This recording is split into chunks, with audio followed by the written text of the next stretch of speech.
Okay, we are live and I am meeting our guest. So good morning or good afternoon. I'm very happy to be with you today for these fourth webinars of the SocialRES project. My name is Silvia Caneva. I'm the coordinator of the SocialRES project, and the company I'm working for is WIP Renewable Energies. I inform you that these webinars is broadcasted in LinkedIn, YouTube, and Twitter.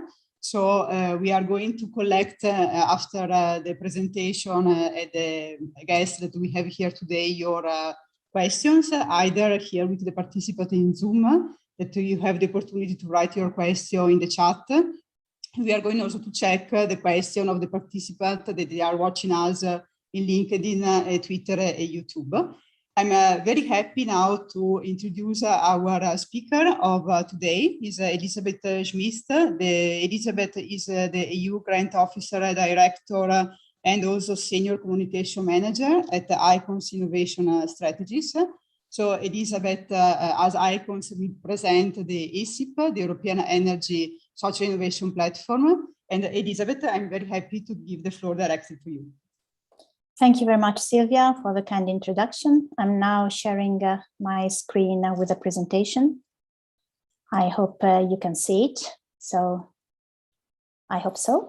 In any case, again, thank you very much, Silvia, for your kind introduction, and good morning, everyone. I'm really delighted to be here with you today and discuss the importance of communication and knowledge sharing as a way to support a better understanding and acceptance of energy democracy concepts, but also as a support to the upscaling and replication of already existing participatory models, so already existing innovative bottom-up approaches involving citizens, communities, end users, and other social players in the way towards the energy transition. As Silvia rightly said, this webinar is also an opportunity for us to present the new Knowledge Hub recently launched by SocialRES on social innovation in the energy sector. The hub is actually aimed at supporting knowledge exchange and facilitating networking among energy experts and social innovators. So, but now let's start with the presentation, and I will spend a few words about the SocialRES project first. So SocialRES is a research and innovation project funded by the European Union. The project is running since May 2019. And the main objective of SocialRES is to foster energy democracy through social innovation and the active collaboration among the key enabling actors for energy democracy, represented by cooperatives, aggregators of renewable energy, as well as crowdfunding platforms. We are a team of 13 partners located in 9 different European countries, and we have on board 7 case study providers representing these key enabling actors for energy democracy.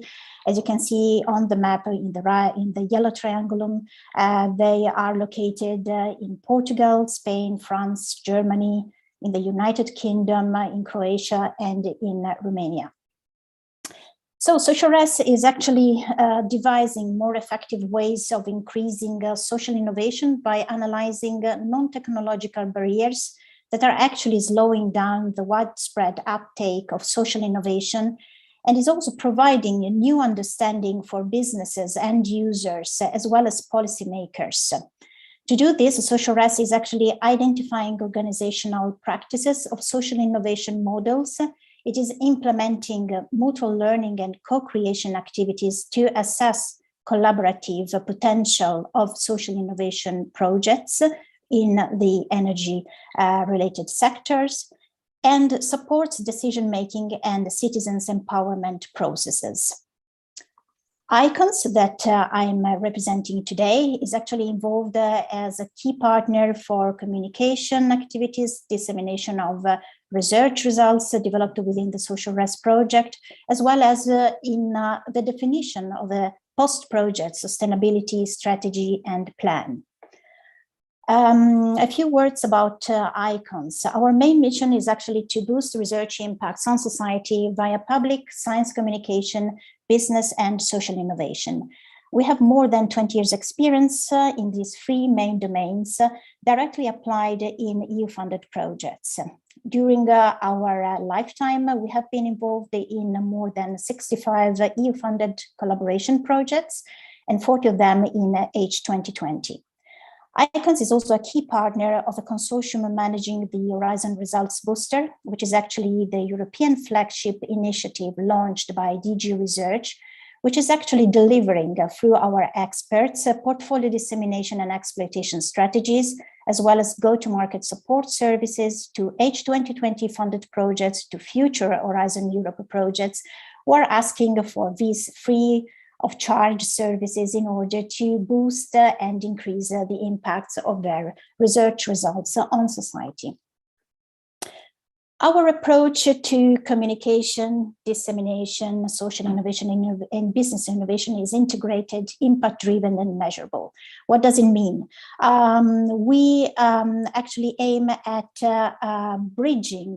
building a bridge between research and society. And to do this, we implement, design, and execute science communication, social innovation, and business innovation strategies that are aimed at creating impacts in terms of awareness raising via science communication, in terms of engagement and social acceptance via the definition of social innovation frameworks, and in terms of market uptake and replication of research results through the definition of exploitation plans and business innovation strategies. And all this is measured by an innovative methodology related to the impact measurement of the effectiveness of our strategies through the use of innovative KPIs and indexes.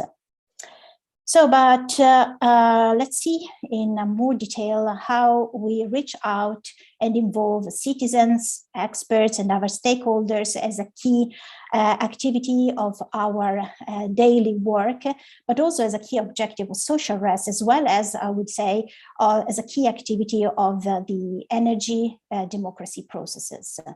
Our focus is represented by our targets. We map and provide them in line with their needs, in line with their role and relation to the research and innovation objectives, to the research and innovation results. And this enables us to design tailored engagement strategies that are in line with their needs and therefore even more effective.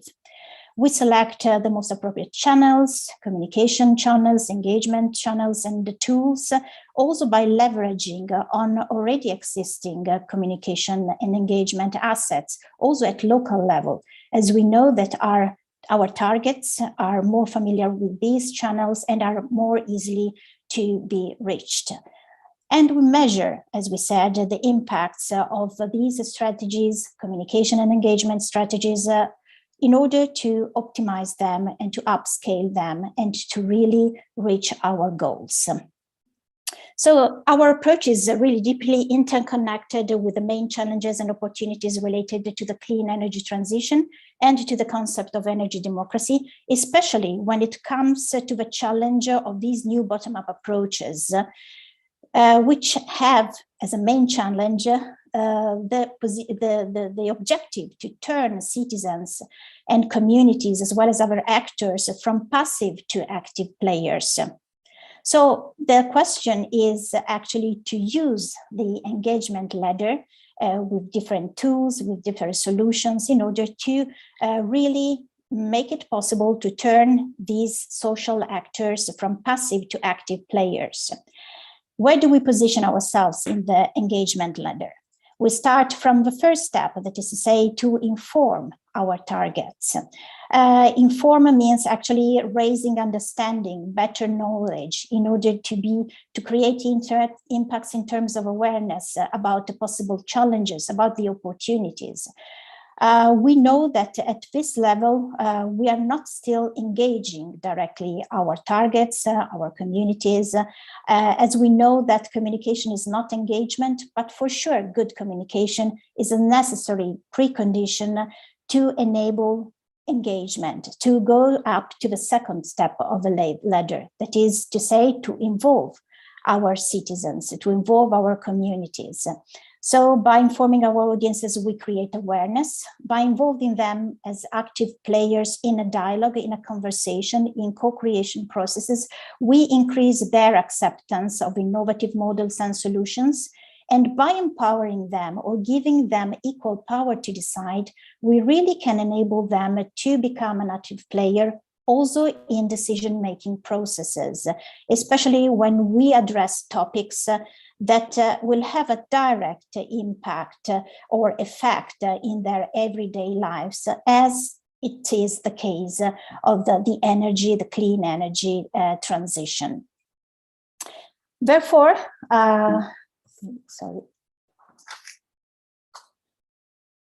we can really say that our approach is interconnected with the challenges, the opportunities of local energy transitions, but also on creating impacts at the global level.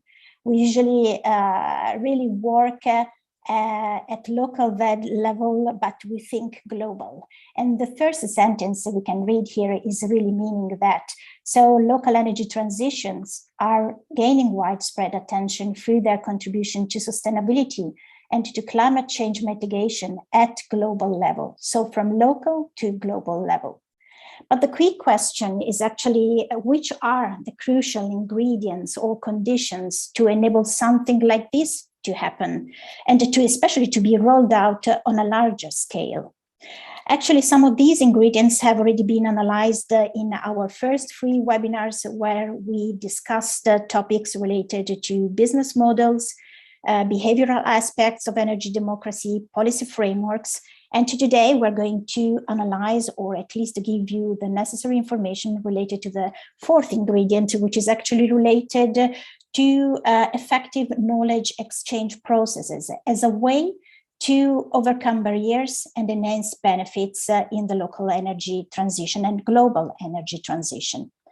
So the state of the art is actually telling us that nowadays there is an overall agreement that social innovation plays a key role in creating a positive ecosystem at local community level and in contributing to the overall energy transition at global level. We now have embraced the fact, the idea that clean energy transition cannot rely exclusively on technological innovation. It also requires social innovation. It also requires the involvement of social actors directly. We're all aware of the fact that community-led sustainable energy projects and models have an important part to play in this transition to cleaner energy systems at worldwide level, even if they are acting at local level. And European countries are for sure at the forefront of this emerging trend, even if with different levels of maturity. Applied to the energy sector, social innovation makes it possible to propose alternative development models and increase the involvement, as we said, of the most concerned stakeholders, so local community and end users, which are actually the main beneficiaries. But despite this, despite the different and the huge number of initiatives existing today at European level, at worldwide level, more needs to be done to overcome the global energy challenge. First of all, of course, there are a number actually of barriers that have been also analyzed within the SocialRES project, and we're actually now going through a couple of them, 3 of them actually. But one of the main barriers is represented by the absence sometimes of a supportive legal and policy context, which is essential to the successful implementation of new social innovation forms and models. So without this support, the development of community-led projects, or broadly speaking of energy democracy models, has or can be seriously constrained. The challenge to decarbonize rapidly may also limit the scope of these alternative and innovative approaches. So the speed that we are requested to act in order to fight the global challenges related to climate change may also somehow represent a barrier to the overall uptake and upscale of these models in a very high speed.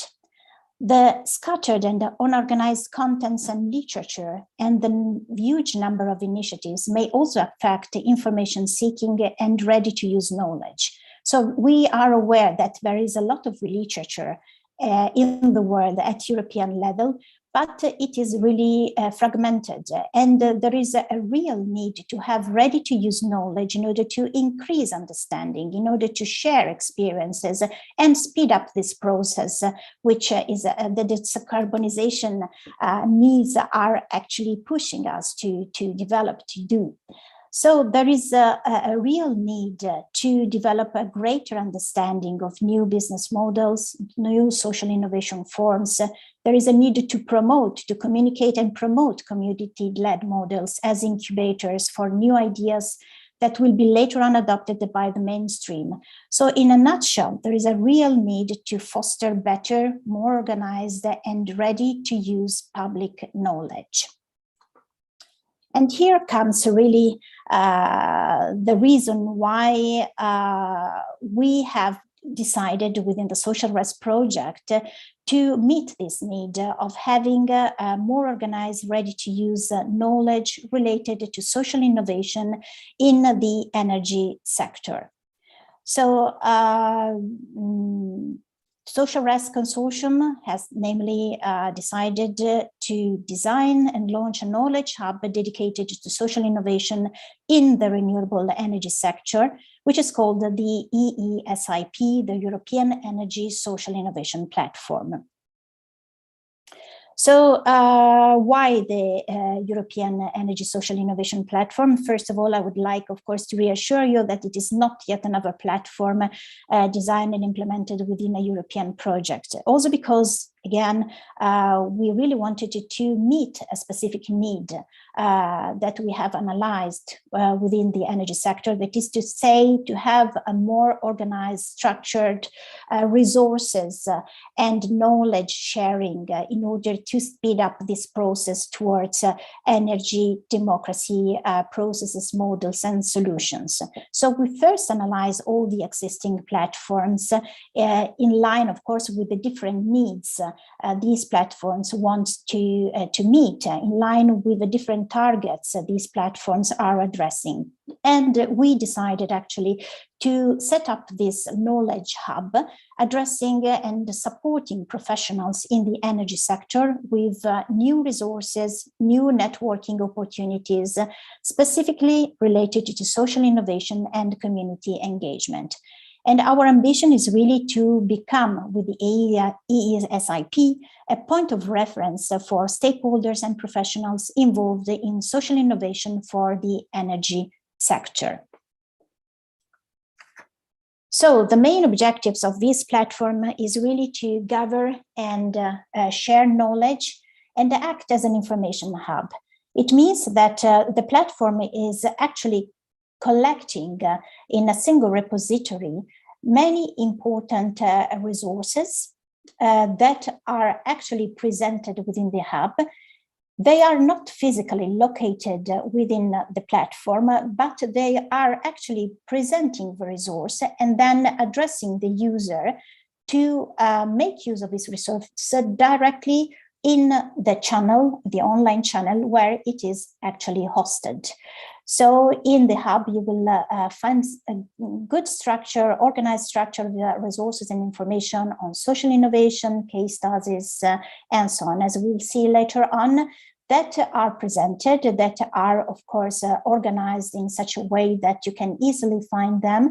And they are presented and then linked to other external channels where this resource is hosted. The second most important objective is to facilitate a networking among experts and professionals in the energy sector. And we'll see later on how it works. So first of all, in order to design the platform, this knowledge hub dedicated to social innovation in the energy sector, we launched a survey, first of all, to collect our target group's needs and preferences in order to provide inputs to our designers to the design of the platform, its structure, its development. And this was, of course, very beneficial in order to not only to understand which were the needs of the targets, but also to implement specific features and functionalities of the platform. To give you an idea of our survey that was launched and kept alive between February and July 2020, we collected 119 answers. The data were analyzed by a cluster of potential user or likely users of this platform. To identify, these clusters were very important to identify the most relevant features and functions of a future platform.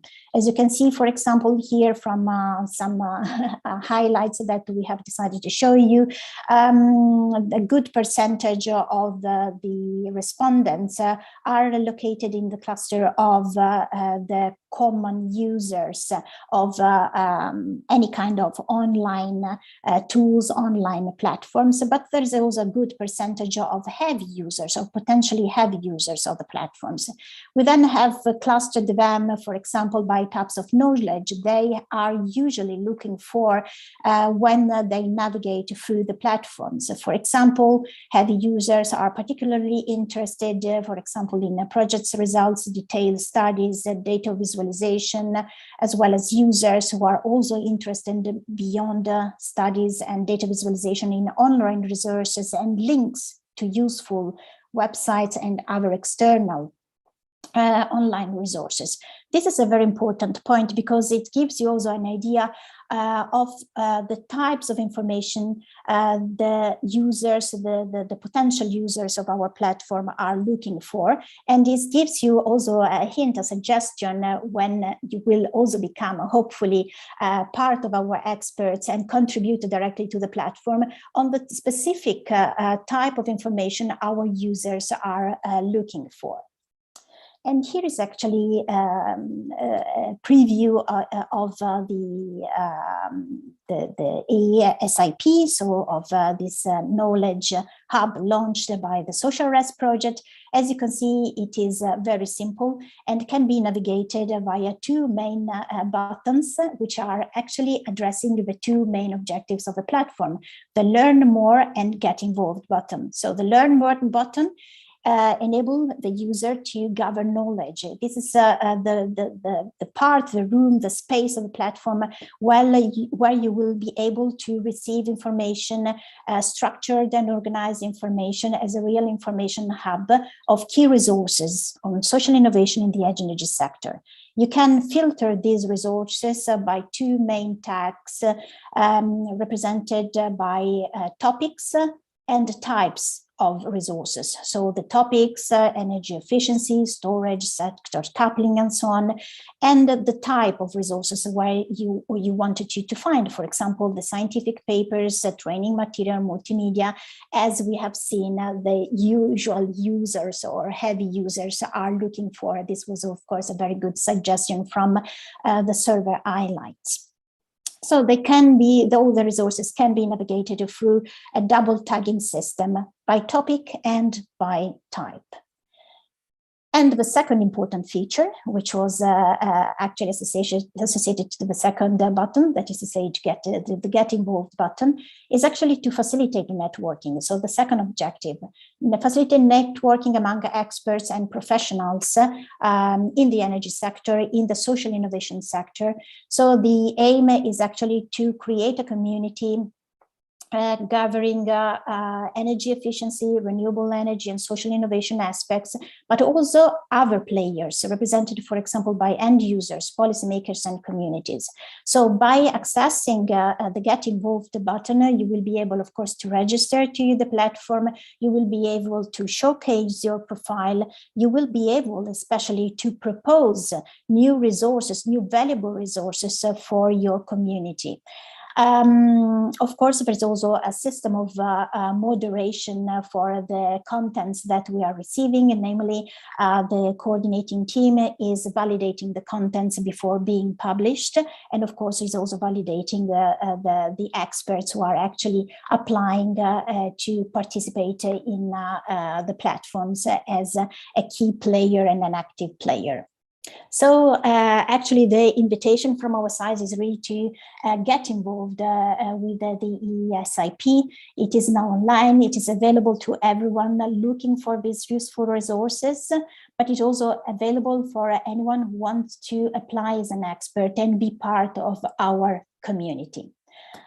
I will now show you a preview of the video that we have produced in order to launch the platform. So it's actually a preview. The video is going to be finalized in these days, but I think it's going to give you a very good outlook of how the platform is working and, of course, the main objectives of the platform and its mission. Most Europeans consider climate change to be the world's most serious problem.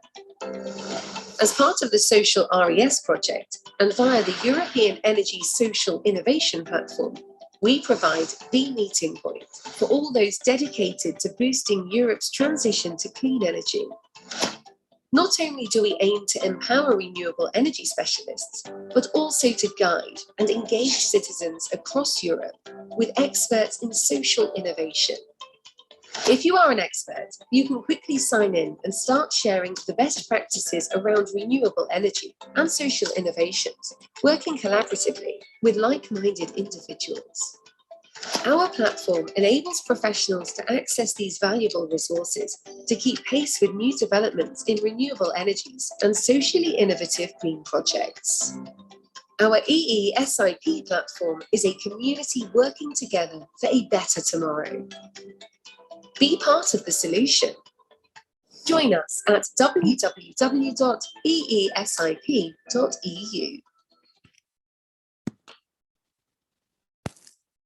So this was actually the presentation video related to the platform. So really the EESIP is the place to be for green social business.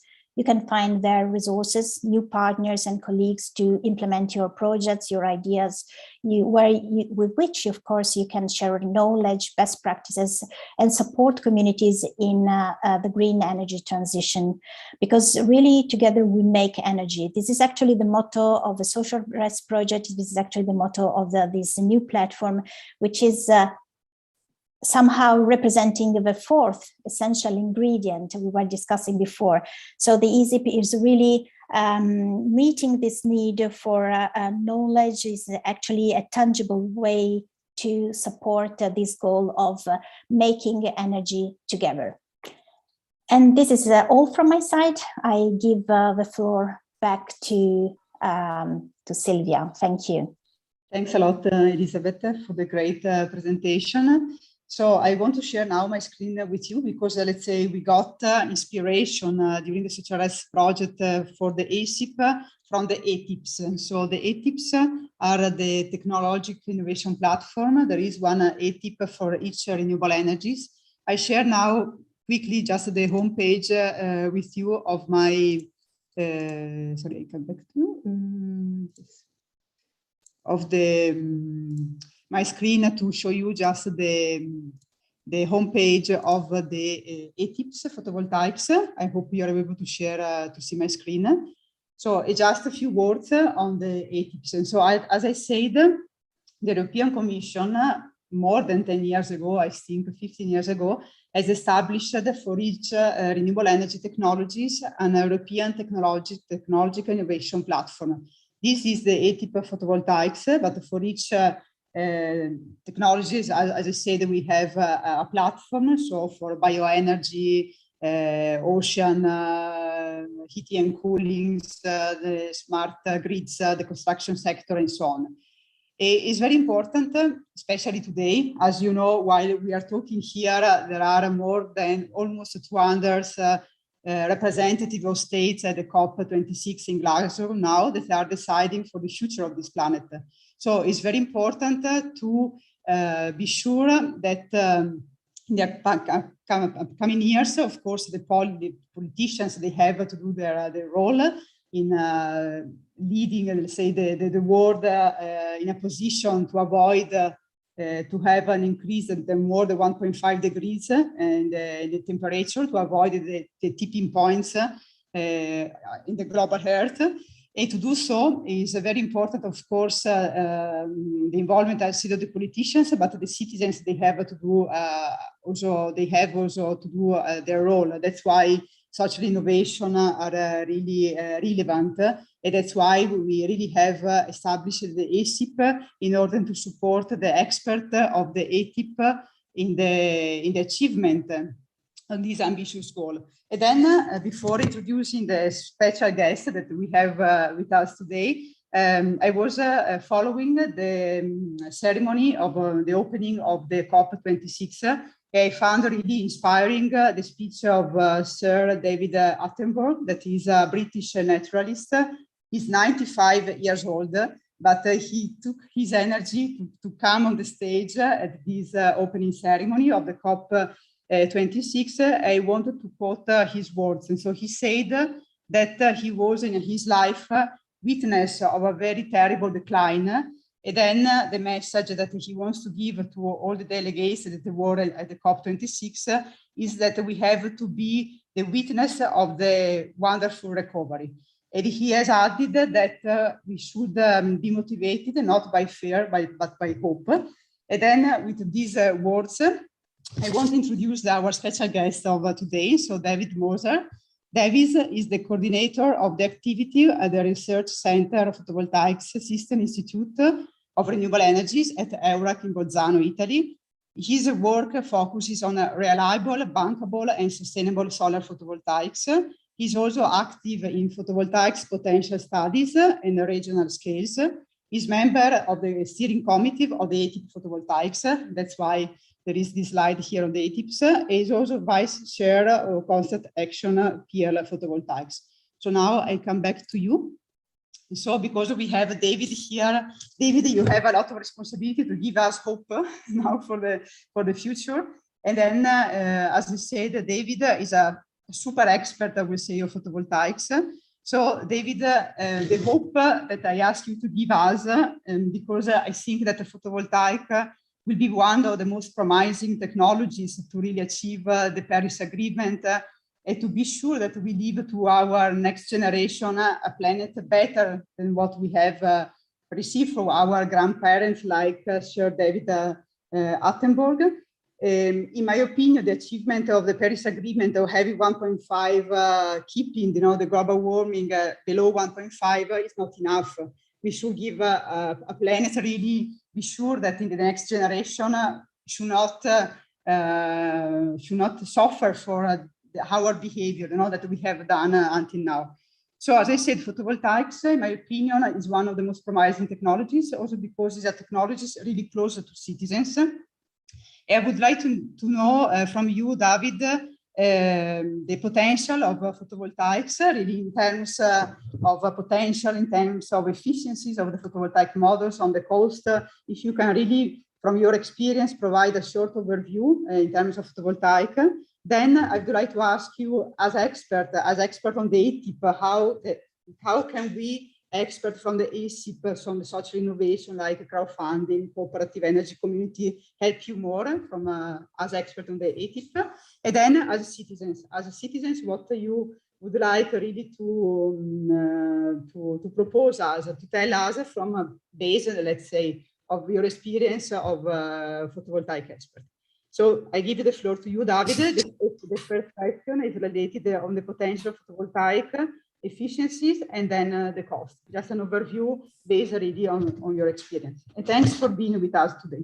Well, thanks, Silvia, for having me. And it's really interesting to be in this forum, and also a nice presentation from Elisabeth.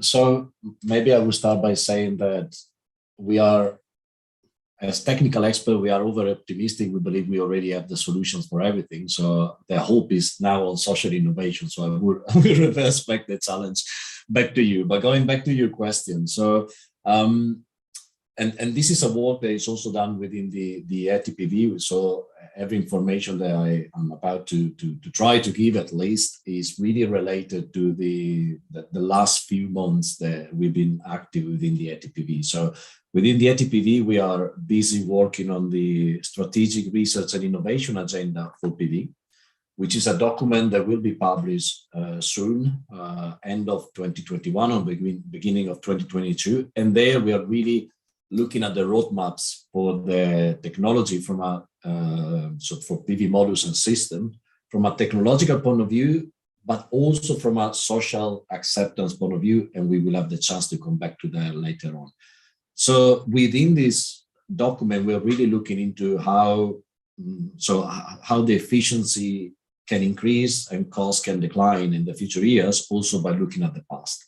So I can give you a few, let's say, numbers. So in terms of efficiency, more or less, if we look at the roadmap, we can see that there is an increase of efficiency of more or less 0.5% per year. At the moment, PV modules on the market, the mainstream PV modules that everyone knows, so, you know, based on crystalline silicon, with the cells that we can see, modules are getting larger, but let's say we are around 21-22% in efficiency. If you then consider this 0.5% increase per year, it means that by 2030, we could really see technologies in the market with an efficiency of 26-27%. This is by following the current technological roadmaps.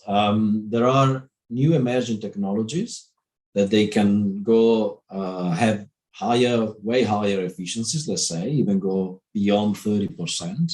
What is 30%, just to give you an idea? So if I take 1 square meter, the square meter of PV modules can produce 300 watts at what we call standard test conditions. So when we have certain condition in terms of irradiance from the sun and temperature, and a certain temperature. So you can see how, if we look back in the past, where, for example, in 2010, the mainstream technologies had 15%, and we think at 2030 with 30%, we almost double the efficiency. And in terms of cost, of course, efficiency has an important impact not only on the area that the PV module covers, and this is especially important also if we look at sustainability, so the area, the footprint, the area that we need to achieve a certain power, or the area that we have available on our roof. But also has an important impact on cost. So efficiency can drive costs down because I need fewer cables, I need fewer structures, I need to have less land to have the same power for our PV plants. And in terms of cost, so this was really was amazing, the cost reduction dynamics that we have seen in the past 10 years. So 10 years ago, if we were looking at utility scale PV, so a large PV system, we would think about cost per kilowatt peak was around 3,000, 4,000 euros per kilowatt peak. Now we're down to 500. So a factor 7 or 8 reduction. And with this, I would just like to add, and of course, then I'm happy to give you more details on efficiency and cost if you would like to. But I think it's important for experts from other sectors, also non-experts from a technical point of view, to really make sure that they have the most updated figures and they use the most updated figures, because even in our sector as PV experts, we struggle with that. So we might be using figures from reports for well-acknowledged organizations, but maybe those figures on cost and efficiency, they come from 1 year ago, 2 years ago. And in such a dynamic sector like PV, it's important to always be updated with numbers. Yes, no, indeed, I'm surprised to know about 500 euro per kilowatt peak. So a family that usually has a 3 kilowatt peak at home as power with less than 2,000 euro, they can cover, let's say, let's say that would be for large PV system. For a residential PV system, I think the cost is around, it depends from country to country, because there you have the cost of installation and so on, but we are around between 1,000 and 1,500 euros per kilowatt peak on a residential, small residential, which is still amazing compared to a few years ago. Yes, so it's still feasible. I mean, a family can really afford this cost also because if you have photovoltaic electricity, you don't have to pay the utility, then you have a balance. So it's very important. Thanks again, David, for being here, because the aim of the ESIP is really to provide to the social innovators the most up-to-date information, because we want that the ESIP has become a reference point for crowdfunders, community, cooperative, where they go there and they fund, for instance, photovoltaics. So these are the price, the cost, the efficiencies. And we want to make this link with the ATIPs, because the ATIPs, as WIP is, as you know, the coordinator of the secretary of the ATIPs, I really see a lot of really valuable information. And so it's very important to provide this information then to the expert, the social expert, that then they have to provide this information to the citizens.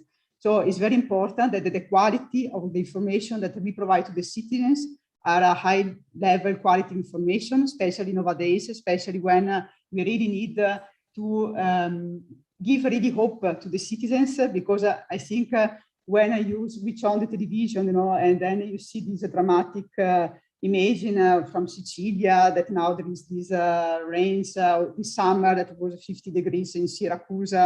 I really think that they are afraid about the future, but if they know that there are the science, the technologies able to provide this kind of,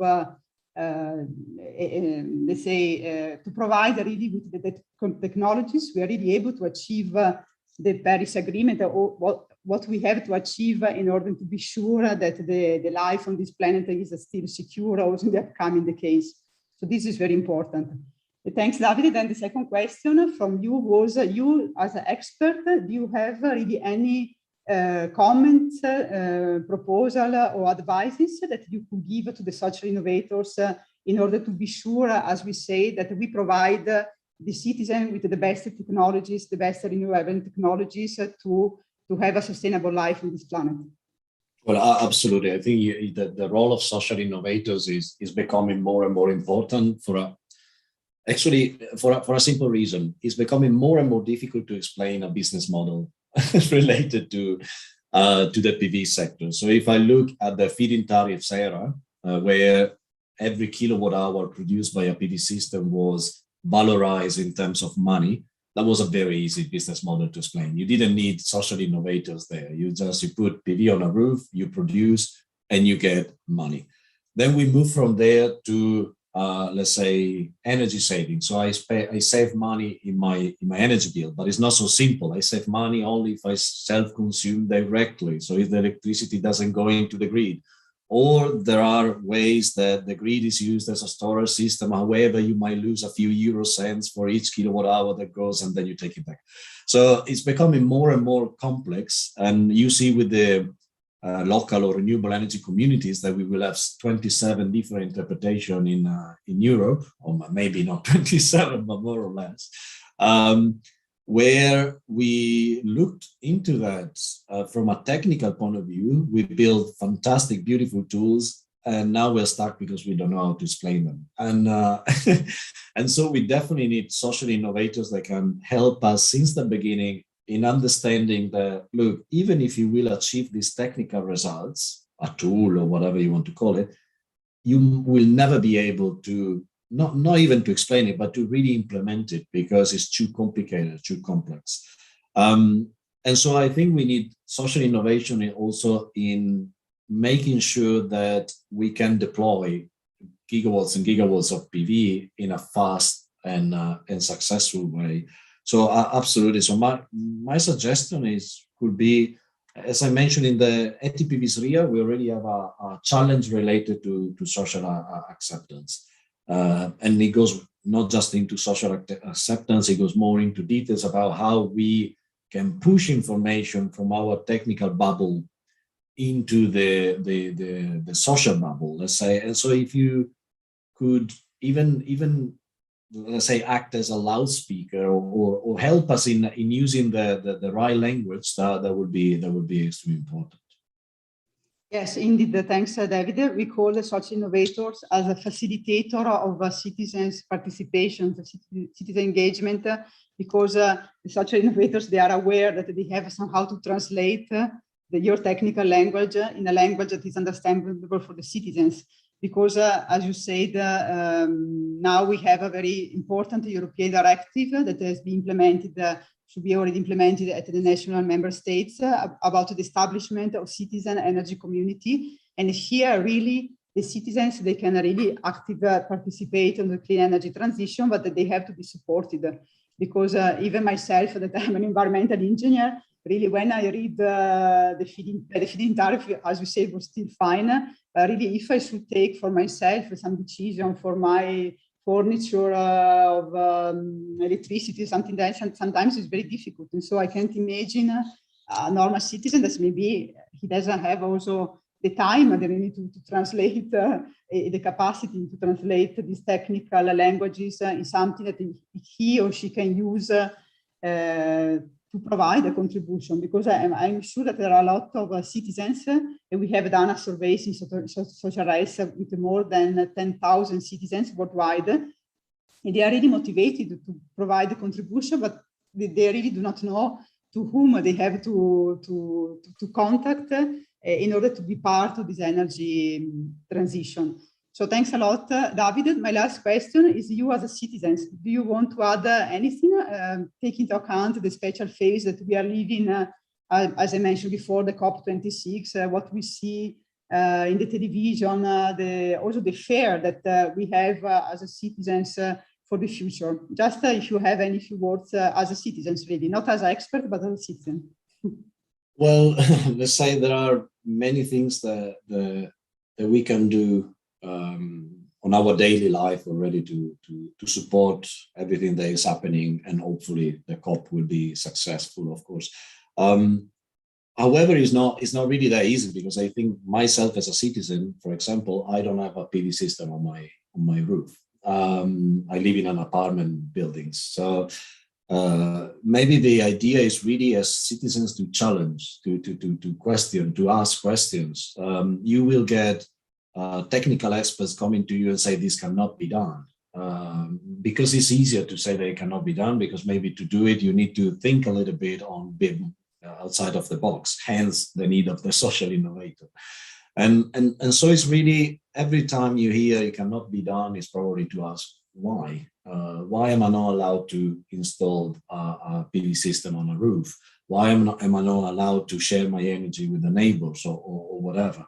Because this is really something that is happening on a daily basis, where we are really following sometimes the solution that we know, or the package of solution that we know, and the technical people, they, instead of being more innovative from that point of view, they just stick on what they know instead of exploring new possibilities and new business models. So I would just say be curious and ask questions.